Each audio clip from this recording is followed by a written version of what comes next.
वेङ्कटाद्रिसमं स्थानं ब्रह्माण्डे नास्ति किञ्चन वेङ्कटेशसमो देवो न भूतो न भविष्यति. ओं नमो वेङ्कटेशाय. திருமலா திருப்பதி தேவஸ்தானம் ஸ்ரீ வெங்கடேஸ்வரா பக்தி சேனல் இணைந்து வழங்கும் ஸ்ரீமத் பகவத்கீதை பாராயணத்திற்கு அனைவரையும் வருக வருக என்று வரவேற்கிறோம். மூகம் கரோதி வாசாலம் அங்கும் லங்கயதே கிரிம் யத்கிருபாதமஹம் வந்தே பரமானந்த மாதவம்.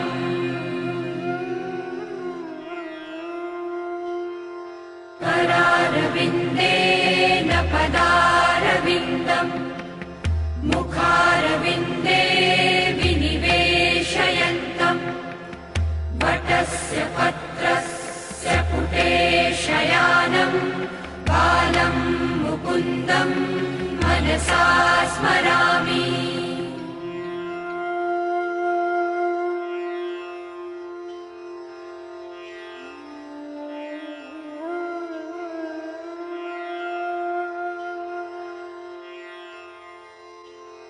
वसुदेवसुतं देवं कंसचाणूरमर्दनं देवकी परमानन्दं कृष्णं वन्दे जगद्गुरुम्. நம்மளுடைய சனாதன தர்மத்தில் கீதை ரொம்ப முக்கியமான ஒரு கிரந்தம்.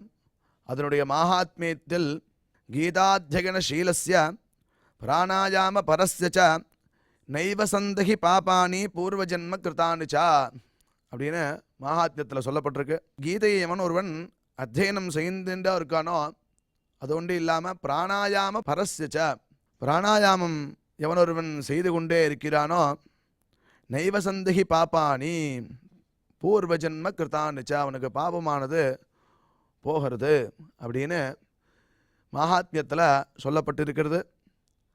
அதையே தொடர்ந்து நம்ம பார்த்தோம்னா அசுபானி நிராச்சஷ்டே இது ஒரு மங்களமான விஷயம் அப்படின்னு சொல்லப்படுறது. அது என்ன பண்ணுறதுன்னா அசுபானி நிராச்சஷ்டே அசுபங்களை தூர விளக்கிறதா.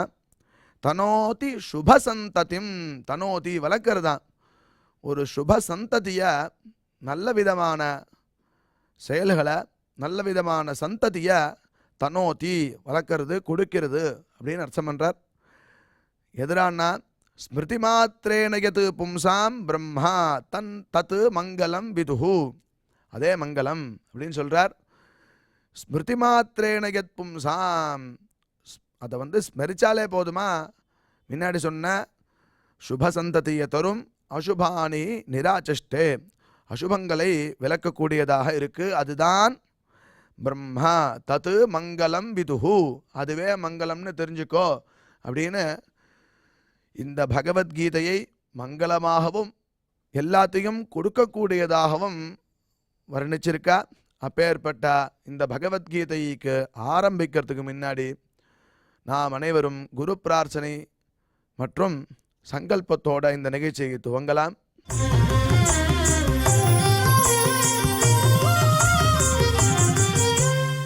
ஸ்ரீ குரு பிரார்த்தனா.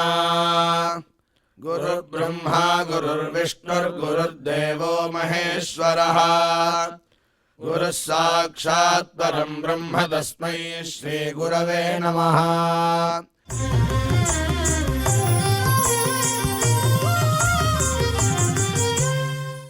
श्रीनिवास प्रार्थना. नमः क्षीराब्धिनाजाय वैकुण्ठाचलवासिने मुकुन्दाय नमो नित्यम् आनन्दाय नमो नमः.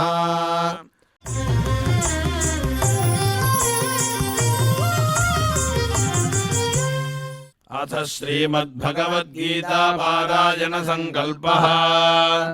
श्रीमदादिवराह क्षेत्रे विराजमानस्य अखिलाण्डकोटि ब्रह्माण्ड नायकस्य श्री पद्मावती जानेः भगवतः श्री वेंकटेश्वर स्वामिनः दिव्य सन्निधौ जगद्गुरोः श्रीकृष्ण परमात्मनः अनुग्रहेण समस्त प्रपंचस्य विशेषतः भारतदेशस्य उत्तरोत्तर शुभसंवत्समृद्ध्यर्थं श्रीमद्भारतदेशगत तपस्विजन तपोबलवृद्धिद्वारा समस्तस्यापि मानवसमाजस्य सर्वारिष्टपरिहारार्थम् एतद्देशवासिनां सर्वेषां सज्जनानां योगक्षेमार्थं राष्ट्रविरोधिनां निबर्हणद्वारा जनानां चित्तशान्ति चित्तस्थैर्य सन्तोषादि अभिवृद्ध्यर्थम् एतद्देशवासिनां परस्परविद्वेष परस्परनिन्दा परस्परहिंसादीनां निवृत्त्यर्थं परस्परसौमनस्य सिद्ध्यर्थं समस्तपापक्षयार्थं श्रीमन्नारायणप्रीत्यर्थं श्रीपरमेश्वरप्रीत्यर्थं श्रीमद्भगवद्गीतायाः अखण्डपारायणं करिष्यामहे।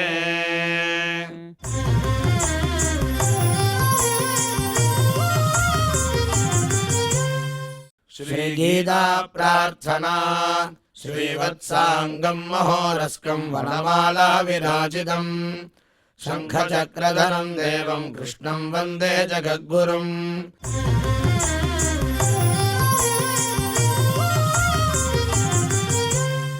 पार्थाय प्रतिबोधितां भगवता नारायणेन स्वयं व्यासेन ग्रथितां पुराणमुनिना मध्ये महाभारतम् अद्वैतामृतवर्षिणीं भगवतीम् अष्टादशाध्यायिनीम् अम्ब त्वामनुसन्ददामि भगवद्गीते भवद्वेषिणीम्।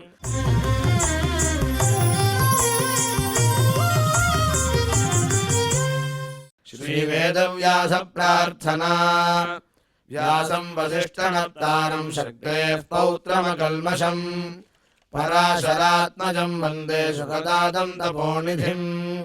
यत्र योगेश्वर कृष्णो यत्र पार्थो धनुर्धरः तत्र श्रीर्विजयो भूतिर्ध्रुवाणि धर्मधर्ममा।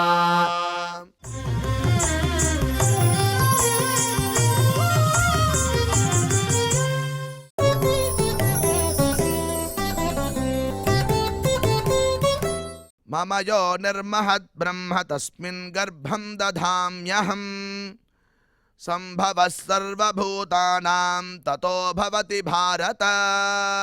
இப்பொழுது பிரம்மஸ்ரீ டாக்டர் ஊவே அனந்தபத்மநாபாச்சாரியார் அவர்கள் பகவத்கீதை ஸ்லோகங்களுக்கு அர்த்தத்தை விவரிப்பார். அதை கேட்டு மனதில் வாங்கிக் கொள்வோம்.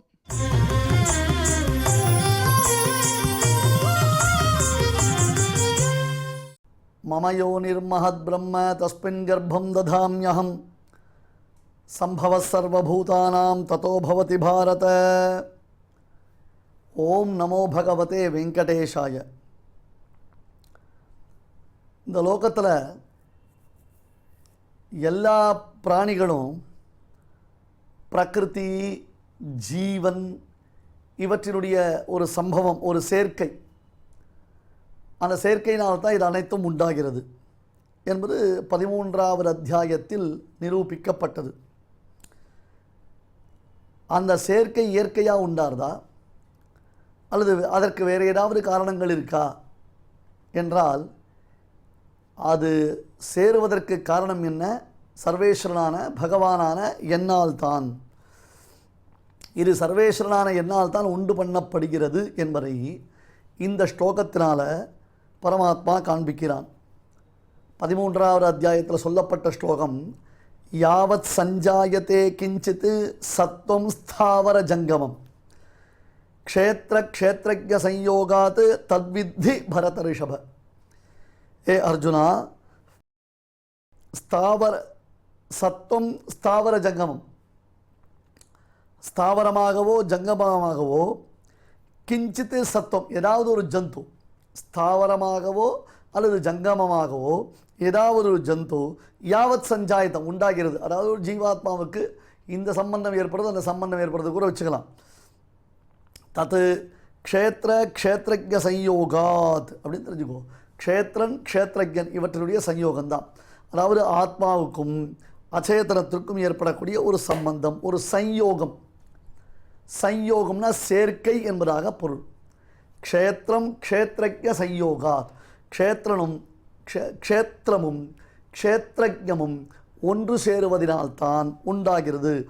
யாவத் சஞ்சாயத்தே கிஞ்சித் சத்வம் ஸ்தாவர ஜங்கமம் க்ஷேத்திர க்ஷேத்ரஜ சம்யோகாத் தத்வித்தி பரத ரிஷப. அதை நீ நன்கு தெரிந்து கொள். ஏ அர்ஜுனா, தத்வித்தி பரத ரிஷப, இதனை நன்னா தெரிந்து கொள் என்று கீழே 13வது அத்தியாயத்தில் சொல்லப்பட்டது. இப்போ என்ன பண்ணுறான்? மம யோனிஹி மஹத் பிரம்ம, 14வது அத்தியாயம் 3வது ஸ்லோகம்.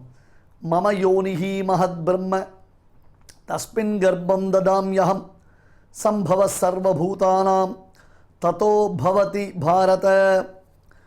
யோனி, யோனினா காரணபூதம்னு அர்த்தம். யோனிஹி காரணபூதமான, மஹத் பிரம்ம, மஹத் பெரியதான, பிரம்ம இந்த பிரம்மம் எனப்படக்கூடிய பிரகிருதி, பெரியதான இந்த பிரம்மம் எனப்படக்கூடிய பிரகிருதி மம என்னுடையது.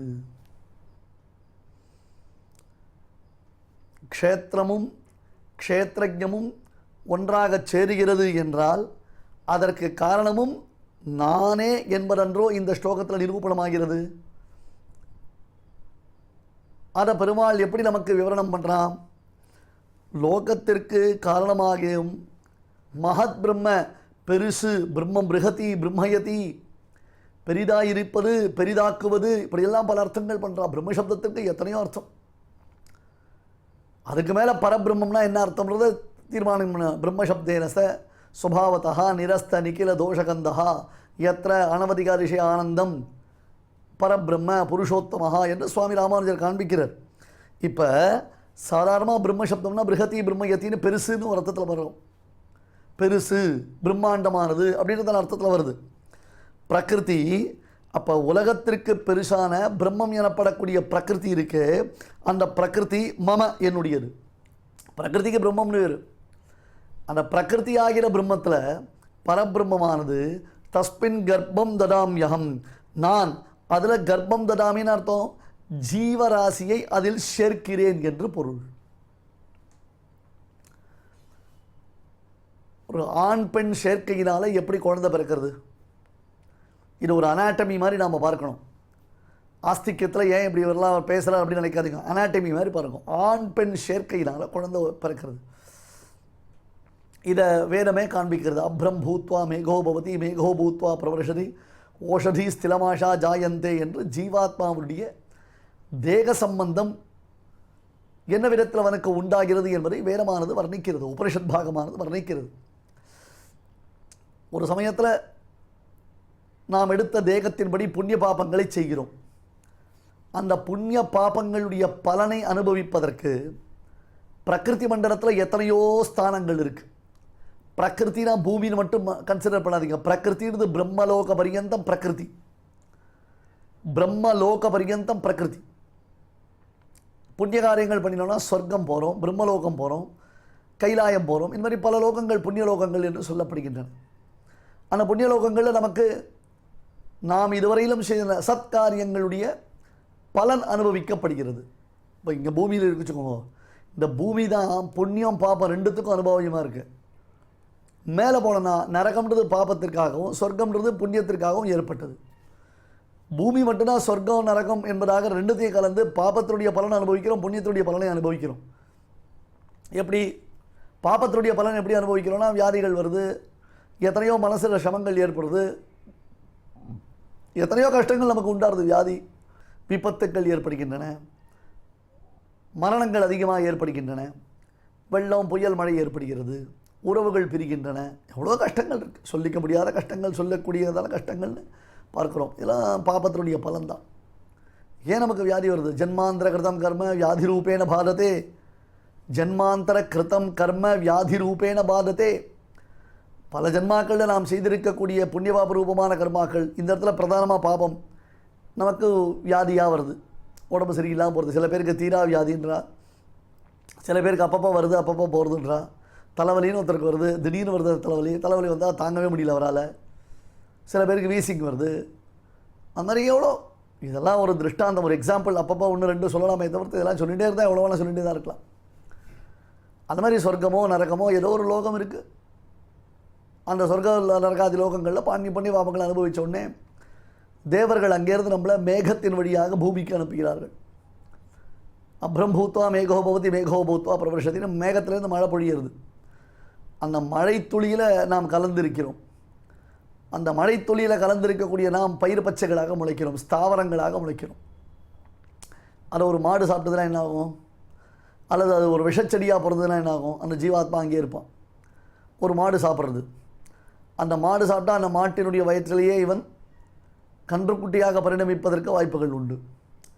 இல்லை அந்த மாடு சாப்பிட்டு அதுலேருந்து பால் வருது, அந்த பாலில் இந்த ஜீவாத்மா கலந்துருக்கான். அந்த பால் ஒரு நல்ல கிழவனுக்கு கொண்டு போய் கொடுக்கப்படுறதுன்னா அதுலேயும் பிரயோஜனம் இல்லை. அப்பயும் ஜீவாத்மாவுக்கு ப்ராப்ளம்ஸ் வரும். அது இல்லாமல் நல்ல புஷ்டியாக தேகத்துடைய ஆரோக்கியத்தோடு கூடிய ஒரு புருஷன் இருக்கான், நல்ல தேக ஆரோக்கியத்துடன் கூடிய ஒரு புருஷன் இருக்கான். அந்த புருஷனுக்கு அந்த பால் பருகுவதற்கு ஏற்றதாக அளிக்கப்படுகிறது. எங்கே? சொர்க்காதி லோகங்களில் போய் புண்ணியபாபங்களை அனுபவித்த ஜீவாத்மா மழைத்துளியின் வழியாக பூமிக்கு வந்து அங்கே அந்த பூமியில் புல் பூண்டாக முளைத்து அதை ஒரு பசு சாப்பிட்டு அதனுடைய பாலில் அந்த ஜீவாத்மா கலந்து அந்த பால் ஒரு நல்ல தேக ஆரோக்கியமுடைய புருஷனால் பருகப்படுகிறது. ப்ராசஸ் இது நடுவில் சிக்கல்கள் இல்லாமல் இருந்தால் இந்த ப்ராசஸ் ஓகே. இல்லைனா நடுவில் திடீர்னு ஏடா கூடமா எதாவது நடக்கிறதுக்கு வாய்ப்புகள் இருக்குது. அதையும் நாம் சொல்லியிருக்கோம் இல்லையா? அது அந்த மாதிரி வாய்ப்புகள் இருக்குது. அப்படியெல்லாம் இல்லாமல் ஜீவாத்மா ஒரு விதமாக நல்ல தேக ஆரோக்கியத்துடன் கூடிய ஒரு ஆன்மகனால் பருகப்படுகிறான். இதெல்லாம் நினச்சி தான் அவ்வை பிராட்டி சொன்ன அரிது அரிது மானிடராய் பிறத்தல் அரிது. சிலர் பிறந்ததற்கு தங்களுடைய வாழ்க்கையை ஒரு அலுப்பிலேயே வைத்திருப்பார்கள். நம்மளை சுற்றி எத்தனையோ பேர் இருக்கா, அவளுடைய கஷ்டங்கள்லாம் பார்த்தா நம்மளுக்கெல்லாம் உண்மையாக கஷ்டம் இல்லைன்னு தோணிடும் நமக்கு. ஆனால் அவள் எதுக்கிறதாலும் ஒரு அலுப்புலேயே இருப்பாள். இப்போ இந்த ப்ராசஸ் யோசிச்சு பாருங்க. மழைத்துளி மூலமாக பூமியில் விழுந்து அந்த பூமியில் அவன் ஸ்தாவரமாக முளைத்து அதை ஒரு மாடு உண்டு அதனுடைய பாலில் கலந்து அந்த பால் இந்த புஷ்டியான மனுஷனால் பருகப்படுகிறது. ஆயிடுதா? அந்த மனிதனுக்கு சோப்பலாங்கியா நோஞ்சான் மாதிரி ஒரு பெண் பிள்ளை கிடைத்தால்னா, மனைவி கிடைத்தால்னா பிரயோஜனம் இல்லை. காரணம் என்ன? ஈவன் தன்னுடைய கர்ப்பத்தை, அதாவது தன்னிடத்தில் இருக்கிற அந்த ஜீவாத்மாவை அந்த பெண்ணின் வயிற்றில் செலுத்த வேண்டும். அதான் கர்ப்பாதானம் என்பதாக பெயர் இதற்கு. அந்த பெண் வயிறு கர்ப்பம் இதை தாங்குவதற்கு சக்தி படைத்ததாக இருக்கும். சில பேருக்கு அபோட் ஆகிடுறது, சில பேருக்கு ப்ராப்ளம் வந்துடுது, கர்ப்பம் தரிச்சு அப்புறம் போய்டுறது. அதுலேயே எத்தனையோ விபத்துக்கள் ஏற்படுகின்றன. கடைசியில் அதுவும் போகாமல் இருக்கணும். இவ்வளவு ப்ராசஸ் ஆகி ஒரு குழந்தையாக நாம் வெளியில் வரோம். எதற்காக? இந்த சத் சம்பிரதாயத்தில், இந்த சனாதன தர்மத்தில் நமக்கும் ஒரு பங்களிப்புன்றது இருக்குது. நம்மளுடைய கான்ட்ரிபியூஷன் ஆல்சோ இஸ் தேர். அடுத்தது இந்த ஜென்மாவில் நாம் பிறந்ததனுடைய பிரயோஜனம் இனி ஜென்ம பரம்பரைகள் நமக்கு இல்லாதபடி இதை விட்டு நீங்க வேண்டும் என்பதற்காக. அப்போ தஸ்மின் கர்ப்பம் ததாம்யகம் என்ற கண்ணன் சொல்வதை நாம் எப்படி நினைக்க வேண்டும் என்றால், ஒரு பெண் கர்ப்பத்தில் ஆண் தன்னுடைய கர்ப்பத்தை செலுத்துவதைப் போல இந்த பிரகிருதியில் பகவான் ஜீவனை செலுத்துகிறான். ஆணின் தேகத்தில் இருந்த கர்ப்பமானது இந்த உபன்யாசத்திலேயே, இதற்கு முன்பான உபன்யாசத்தில் உங்களுக்கு சொல்லியிருக்கேன். 12 மாதங்கள், 2 மாதங்கள் தந்தையினுடைய கருவிலும் அடுத்தது 10 மாதங்கள் தாயினுடைய கருவிலும் இருக்கிறான் ஜீவாத்மா. அப்படி இருந்தால்தான் ஒரிஜினல் ப்ராசஸ் சரியாக இருக்கும். அப்படி இருந்தால்தான் வயிற்றுக்குள்ளே அவன் வசிக்கும் பொழுது இங்கு பெட்டர் என்பதாக அவன் வசிக்கலாம். அல்லது அரைகுறையாக பிறந்தானால் இங்கு பெட்டர் என்பதில் வசிக்கலாம். ஒழுங்காக இருந்தோமேனால் அந்த 12 மாதத்துடைய கணக்கு வச்சுட்டோம்னா 2 மாதம் அப்பா கர்ப்பம், 10 மாதம் தாயினுடைய கர்ப்பம்னா 12 மாதம் இங்கு பெட்டர். அதர்வைஸ் குறப்பிரசவமாச்சுன்னா இங்கு பெட்டர் என்பதாக வந்துடுது. இதெல்லாம் சாஸ்திரத்தில் சொல்லப்பட்ட விஷயங்கள் தான். எவ்விதம் ஒரு புருஷன் ஸ்திரீயினுடைய கர்ப்பத்தில் கர்ப்பாதானத்தை செய்து அந்த ஸ்திரீ அந்த பெண்ணினிடத்தில் கருவானது உண்டாகி வளர்கிறதோ, அதுபோல இந்த பிரகிருதியினிடத்தில் க்ஷேத்ரஜனான ஜீவனை நான் கர்ப்பாதானம் செய்கிறேன். இந்த பிரகிருதியும் என்னுடையது. மமயோனிஹி மகத் பிரம்ம தஸ்மின் கர்ப்பம் ததாம்யஹம். இந்த 3வது ஸ்லோகம். தஸ்மின் கர்ப்பம் ததாம்யஹம் சம்பவ சர்வபூதானாம் ததோ பவதி பாரத. அதிலிருந்து சர்வபூதானாம் சம்பவா ஹே பாரத பவதி. ஏ அர்ஜுனா, பிரகிருத்தியிலிருந்து எல்லா ஜீவன்களும், அதாவது தேக சம்பந்தத்துடன் அவர்கள் உண்டாகிறார்கள். பிரகிருதி பிராகிருதி ஆச்சாரியன் அப்படின்ற மாதிரி அழுத்தக்கூடாது. பிரகிருதி சில வார்த்தைகளை எப்படி யூஸ் பண்ணணும் அப்படி யூஸ் பண்ணணும். உபபிரம்மணம் சொல்லணும். சில பேர் உபபிரம்மணம் அப்படின்னும், உபபிரம்மணம் அப்படின்னும். அப்படிலாம் அழுத்தணும் அவசியம் இல்லை. அழுத்தி பேசினா சம்ஸ்கிருதம் வேறு நினச்சி விட்டா சில பேர். சான்ஸ்கிரிட்டை அழுத்தி பேசினா தான் சம்ஸ்கிருதம் அப்படின்றான். அதான் இல்லை, அழகாக நம்ம அதை புரிஞ்சுட்டு அதனுடைய அர்த்த விசேஷங்களை ரசிக்கலாம். அந்த ஆக்சண்ட்டை புரிஞ்சுட்டா தான் விசேஷம். இப்படி சம்பவ சர்வபூதானாம், எல்லா உலகுக்கும் காரணபூதமாய் அமைந்த பிரகிருதி என்பது என்னுடைய தத்துவம். அதாவது பிரகிருதி தத்துவம் எனக்கு சேஷபூதமானது. அதனிடத்தில் நான் இந்த கர்ப்பத்தை சேர்க்கிறேன். அதனின்றும் எல்லா பிராணிகளுடைய உற்பத்தி என்று உண்டாகிறது. புரிஞ்சுதா உங்களுக்கு? ஒரு இப்படி வச்சுக்கலாமா, நம்ம ரா மெட்டீரியல் கடலை மாவு சர்க்கரை. அந்த கடலை மாவு சர்க்கரையை வானலியில் சேர்த்தோன்னா சிலர் கேக் பண்ணுவா, சிலர் கடலை மாவு பாயசம் பண்ணுவா, சில பேர் லட்டு பூந்தி பண்ணுவா. ஆனால் ரா மெட்டீரியல் இது கடலை மாவு சர்க்கரை, அது ரெண்டும் இருந்தால் தான் இதெல்லாம் பண்ண முடியும். அந்த மாதிரி ஜீவாத்மாவை பிரகிருத்தின்றதை வானலியில் சேர்த்துட்டோன்னா அதிலிருந்து பலவிதமான விசித்திரமான தேக சம்பந்தாதிகள் உண்டாகிறது. ஒரு லட்டு உண்டாருது, ஒரு கேக் உண்டாருது, ஒரு பாயசம் உண்டாருது. கடலை மாவில் வேறு என்ன பண்ணலாம், வேறு எதுவும் பண்ணலாம் வச்சுக்கோங்க. ஃபுட் ஐட்டம்ஸ் என்ன இருக்கோ பாருங்க.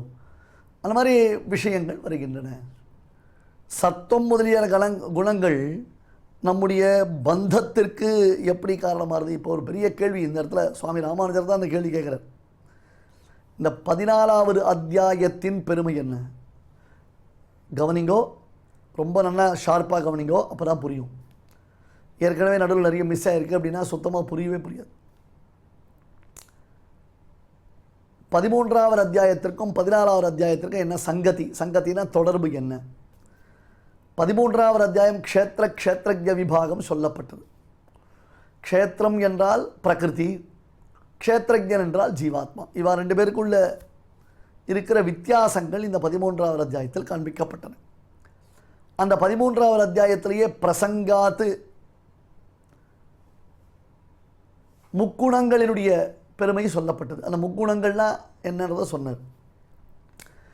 இப்பொழுது இந்த 14வது அத்தியாயம் முக்குணங்களை குறித்து எக்ஸ்க்ளூசிவான ஒரு எக்ஸ்பிளனேஷன் கொடுக்கக்கூடிய சந்தர்ப்பம். முக்குணங்களுடைய சேர்க்கையினாலே சத்துவம் வந்தால் ஜீவாத்மா எப்படி ரியாக்ட் பண்ணுவான், ரஜஸ் வந்தால் ஜீவாத்மா எப்படி ரியாக்ட் பண்ணுவான், தமஸ் இருந்தால் ஜீவாத்மா எப்படி ரியாக்ட் பண்ணுவான், இதான் கேள்வி. தமஸ்த்வஜானதம் அஜானஜம் வித்தி. நெக்ஸ்ட்டு எக்ஸ்பிளைன் பண்ண போகிறான். தமஸ்ன்னு வந்தாலே அஜ்ஞானந்தான், தூக்கமாக வரும். எனக்கு ஒன்றுமே புரியலையே, நான் எதையுமே தெரிஞ்சுக்கலையே, எனக்கு ஒன்றுமே புரிஞ்சுக்க மாட்டேன்றேன் அப்படின்ற மாதிரி ஒரு மாதிரி புலம்பல்ஸ் ஆஃப் இந்தியா அப்படின்னு இருப்பாங்க. புரிஞ்சுதா? எனக்கு ஒன்றுமே புரியலையே, நான் ஒன்றுமே தெரிஞ்சுக்கலையே, நான் ஒன்றுமே பார்த்துக்கலையே, நான் ஒன்றுமே கேட்டுக்கலையே, நான் ஒன்றுமே சொல்லலையே அப்படின்னு அதுலேயே இருந்துகிட்டு இருப்பா தமஸ். ரஜஸ்ன்றது ராகம், அது கவலையப்படாது. எல்லாத்துலேயும் ஆசை வரும் அவளுக்கு. உலகத்தில் வாழறதுக்கு ஆசை வரும், பார்க்குற வஸ்துக்கள் பார்க்குற பொருள்லாம் ஆசை வரும், ஆண் பெண் இணையில் ஆசை வரும், குடும்பத்தில் ஆசை அதிகமாகும். இது ரஜஸ். சத்தம்னா மனசு தெளிஞ்சிருக்கும். அட்லீஸ்ட் இப்போயாவது பகவத்கீதையை ஒழுங்காக கான்சன்ட்ரேட் பண்ணி கேட்கலாம். ஆஃபீஸில் இருந்தாலும் பகவத்கீதையை கேட்குறதுக்கு ஒரு நல்ல ஒரு சான்ஸ் கிடைச்சா அதை மிஸ் பண்ண வேண்டாம் அப்படின்னு கேட்க தோணும். இதுதான் இந்த அத்தியாயத்திற்கு விஷயம். சத்துவம் என்ன பண்ணும், ரஜஸ் என்ன பண்ணும், தமஸ் என்ன பண்ணும் என்பதான ஒரு கேள்வி கேட்டுட்டு இப்போ இந்த 3வது ஸ்லோகத்தில் நானே பிரகிருதியில் கர்ப்பாதானம் செய்கிறேன், அதனால் அந்த பிரகிருதியிலிருந்து சிருஷ்டியானது உண்டாகிறதுன்னு பெருமாள் சொல்கிறாரு. சுவாமி, கான்டெக்ஸ்டே சரியில்லையே, சம்பந்தமே இல்லையே.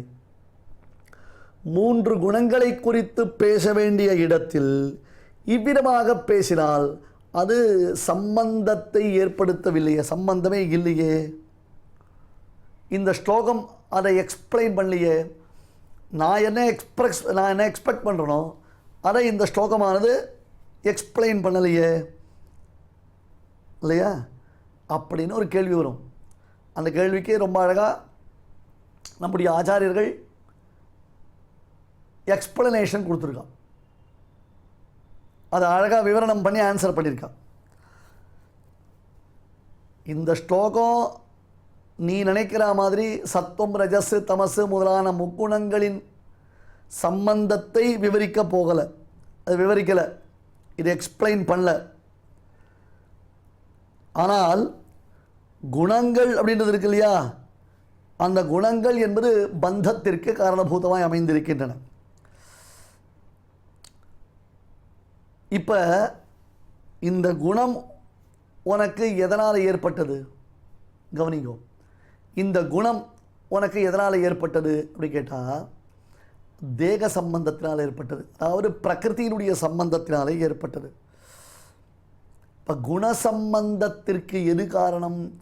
பிரகிருதி புருஷ சம்பந்தம் குணசம்பந்தத்திற்கு காரணம். பிரகிருதி புருஷனுடைய சம்பந்தம் குணசம்பந்தத்திற்கு காரணம். எனவே அந்த குணசம்பந்தம் பிரகிருதி புருஷ சம்பந்தத்தினால் உண்டாகிறது. அத்தகைய பிரகிருதி புருஷ சம்பந்தம் பகவத் சம்பந்தத்தினால் உண்டாகிறது. ஆகையால் பகவத் சங்கல்பத்தின் மேன்மையை நாம் புரிந்து கொண்டால் மேற்கொண்டு இந்த குணங்களை குறித்தும் நாம் தெளிவாக புரிந்து கொள்ளலாம். நமக்கு அது ரொம்ப ஈஸியாக இருக்கும், ரொம்ப யூஸ்ஃபுல்லாக இருக்கும் என்பதற்காக கண்ணன் இந்த ஸ்லோகத்தினாலே பிரகிருதி புருஷ சம்பந்தத்தை விளக்குகிறான்.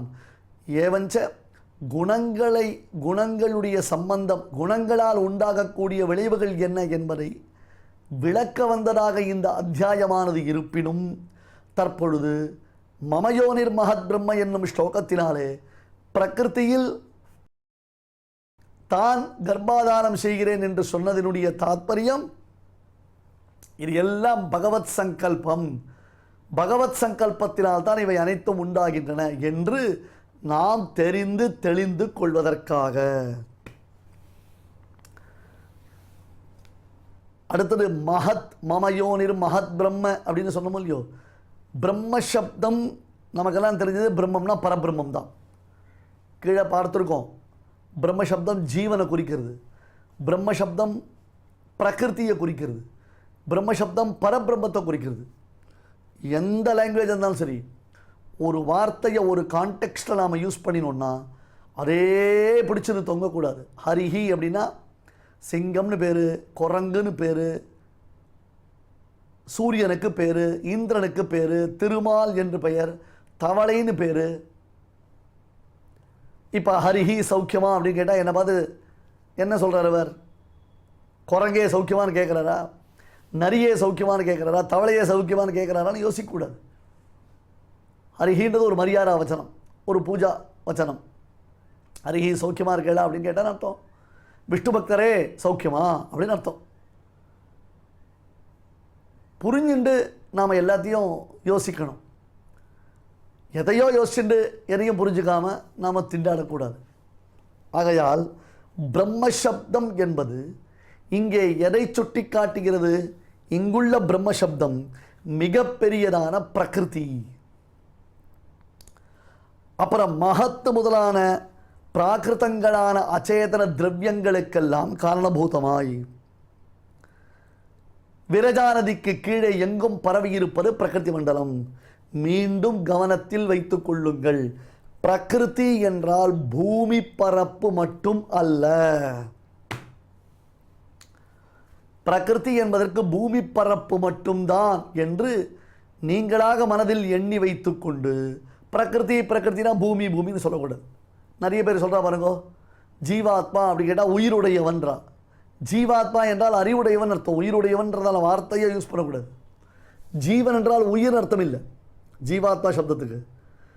சில இடங்களில் என்ன பண்ணுவோம், அவரிடத்துல ஜீவனே இல்லை அப்படின்னு அர்த்தம், உயிர் இல்லைன்னு அர்த்தம். அந்த இடத்துல வரைச்சே, அந்த இடத்துல அவருக்கு அறிவு இல்லைன்னு அர்த்தம் சொல்லக்கூடாது. கான்டெக்ஸ்டை என்ன புரிஞ்சுக்கணும். எப்பொழுதும் கான்டெக்ஸ்டினுடைய கண்டினியூட்டி நமக்கு விட்டு போகக்கூடாது. ஸோ பூமி பிரகிருதி என்றால் அது பூமி மண்டலம் மட்டுமில்லை, விரஜா நதி என்பதுதான் ஸ்ரீவைகுண்டமான பரமபதத்திற்கும் பிரகிருதி மண்டலத்திற்கும் எல்லையாக பிரவகித்து ஓடும் ஒரு மகாநதி, வற்றாத ஜீவநதி. அப்படியே ஜில்லுன்னு இருக்கும் அந்த தீர்த்தம். அந்த தீர்த்தம் மாதிரி உலகத்தில் பியூரான தீர்த்தம் வேறு எங்கேயும் கிடையாது, வேறு வழியே கிடையாது.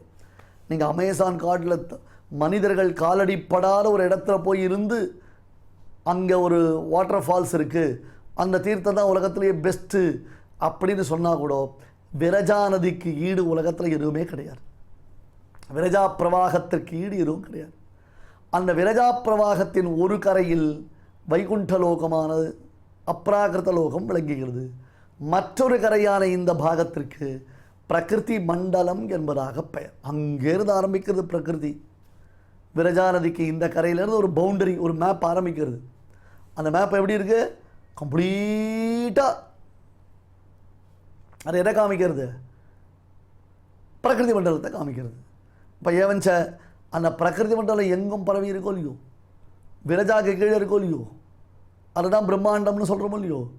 அப்போ அந்த பிரகிருதி மண்டலம் பரவி இருப்பதினால பெருசு எதுவோ அதற்கு பிரம்மம்னு பேரோ இல்லையோ. பிருகதி பிரம்மயத்தின்னு பிரம்மத்துக்கு லட்சணம் சொன்னோ இல்லையோ. அதனால் பெருசான எங்கும் பரவி இருப்பதினாலே எல்லா விதத்திலையும் விபுத்துவத்தை ஸ்தாபனம் செய்வதனாலே பிரகிருதிக்கு பிரம்ம என்பதாக பெயர். மம யோனிஹி மகத் பிரம்ம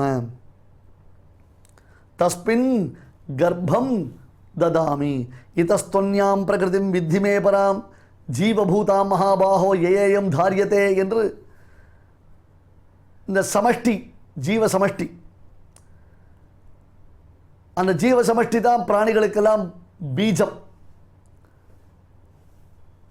அப்படி அந்த ஜீவ சமஷ்டியை கர்ப்பம்ன்றதான சப்தத்தினால இங்கே நிர்தேசிக்கிறான் பரமாத்மா.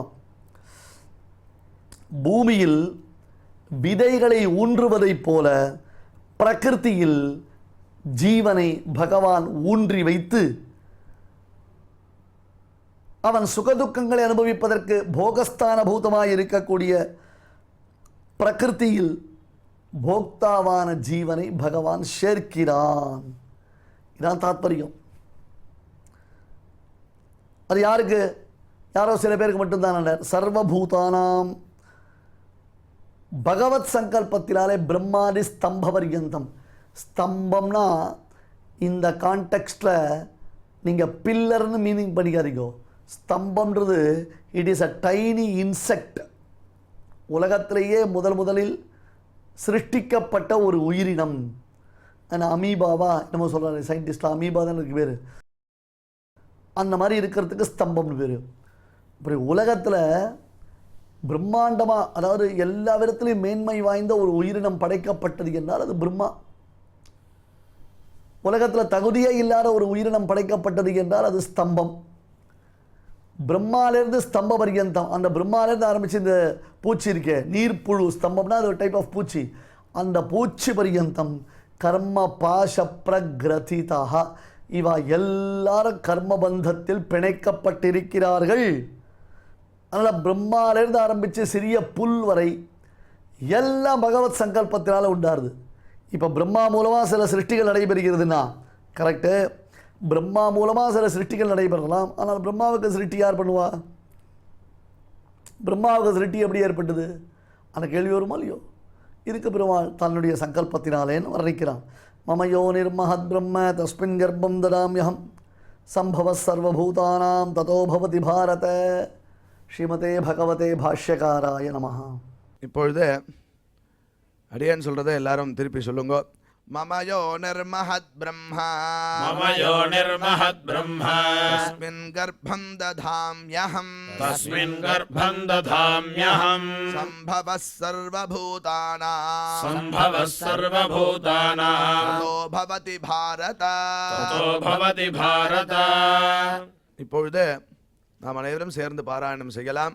மமயோ நிர்மஹத் பிரம்ம தஸ்மின் கர்ப்பம் ததாம்யஹம் சம்பவः சர்வபூதானாம் ததோ பவதி பாரத. நம்மளுடைய பாரத தேசத்தில் அநேக விதமான மகான்கள் அவதரித்து நமக்கு நல்வழி காட்டியுள்ளார்கள். அதில் ரொம்ப முக்கியமானவர் நம்மளுடைய பகவத்பாதாச்சாரியால். அவர் பிரஷ்னோத்தர ரத்னமாலிகா அப்படிங்கிற கிரந்தத்தில் ஒரு கேள்வி ஒரு பதில், ஒரு கேள்வி ஒரு பதில் அப்படின்னு வரும். அந்த கிரந்தத்தில் கிம் ஸ்மர்த்தவ்யம் புருஷைஹி, மனிதர்களால் எது ஸ்மரிக்க வேண்டியது அப்படின்னு கேட்குறார். ஹரிநாம சதா ந யாவனி பாஷா அப்படின்னு அவரே பதில் சொல்கிறார். ஹரிநாமத்தை எப்போதும் சொல்லிகிட்டே இருக்கணும், ஸ்மரிச்சுட்டே இருக்கணும், பாக்கி இருக்கிற பேச்சுகள் வேண்டாம் அப்படின்னு சொல்கிறார். அதையே தொடர்ந்து பார்த்தோம்னா சகிருதே உச்சாரிதம் ஏன ஹரிதித்யக்ஷரத்வயம் பத்த பரிகரஸ்தேன மோக்ஷாய கமனம் பிரதி அப்படின்னு சாஸ்திரம் சொல்லி கொடுக்கறது. சகிருதுச்சாரிதம் ஏன ஒரே ஒரு தொன் சொன்னால் போதுங்கிறார். ஹரிஹி ஹரி ஹரி ஹரி அப்படின்னு சொல்லிகிட்டே இருந்தால் போதுமா? அக்ஷரத்வயம் 2 அக்ஷரம் அது சொன்னால் இவன் மோட்ச சாதனத்துக்கு அந்த பிரயாணத்திற்கு இவன் ரெடி ஆயிடுறான். பகவான் அவனுடைய மோட்சத்தையே கொடுக்கறதுக்கு, அவனுடைய திருவடியை கொடுக்கறதுக்கு சித்தமாக இருக்கான் அப்படின்னு சொல்கிறது இந்த சாஸ்திரம். அப்பேற்பட்ட பகவன் நாமோச்சாரணம் இப்பொழுது நடக்க போகிறது. நாம சங்கீர்த்தனம், அதை கேட்டு மகிழ்வோம். சஞ்சரதர சுதா மதுர த்வனி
रासे हरिमिह विहितविलासं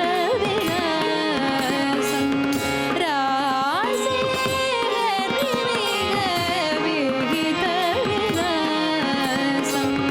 स्मरति मनो मम कृतपरिहासं रासे हरिमिह विहितविलासम्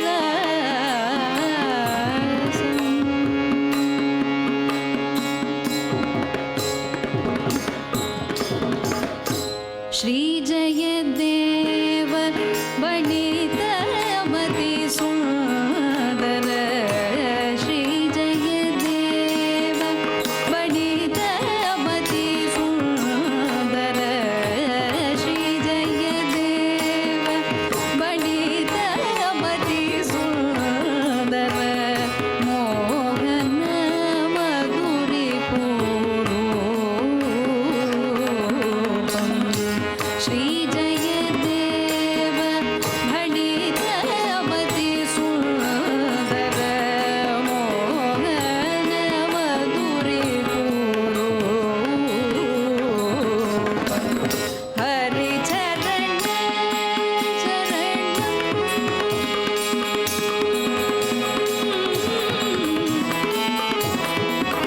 स्मरणो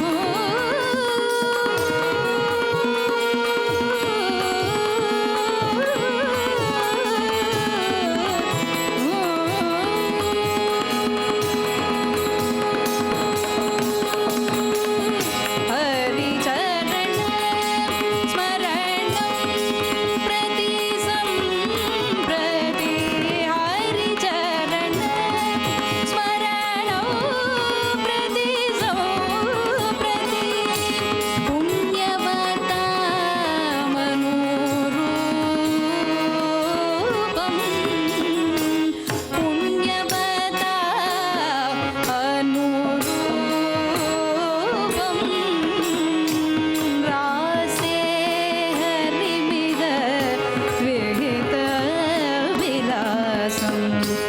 रासे हरिमिह विहितविलासं रासे हरिमिह विहितविलासं रासे हरिमिह विहितविलासं रासे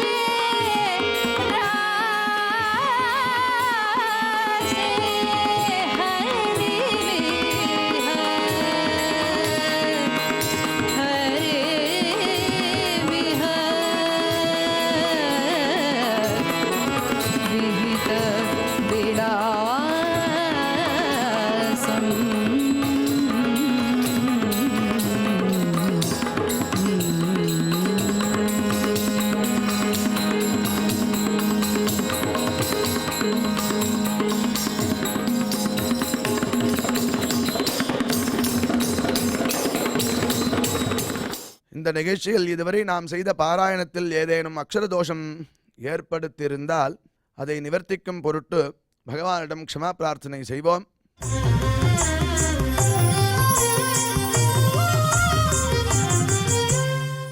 अथ क्षमा प्रार्थना यदक्षरपदभ्रष्टम् मात्राहीनम् च यद्भवेत् तत्सर्वम् क्षम्यताम् देवनारायण नमोऽस्तु ते।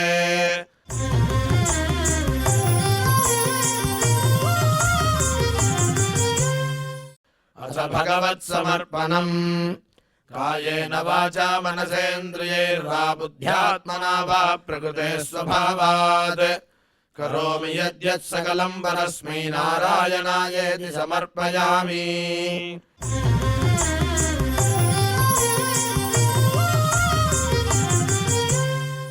अथ लोकक्षेम प्रार्थना सर्वे भवन्तु सुखिनः सर्वे सन्तु निरामयाः सर्वे भद्राणि पश्यन्तु मा कश्चित् दुःखभाग् भवेत्.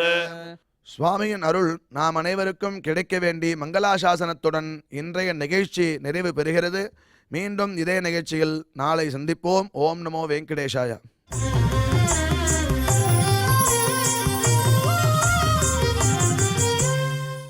अथ मङ्गलम् श्रियः कान्ताय कल्याणनिधये निधयेऽर्थिनाम् श्रीवेङ्कटनिवासाय श्रीनिवासाय मङ्गलम्.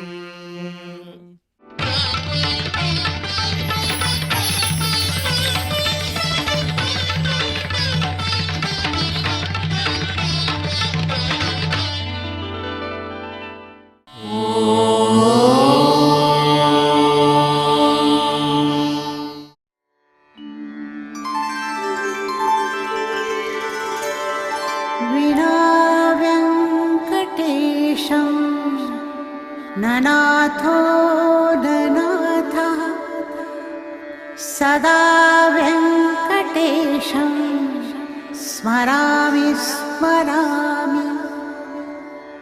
हरे व्यङ्कटेश प्रसीद प्रसीद. प्रियं वेङ्कटेश प्रयच्छ प्रयच्छ.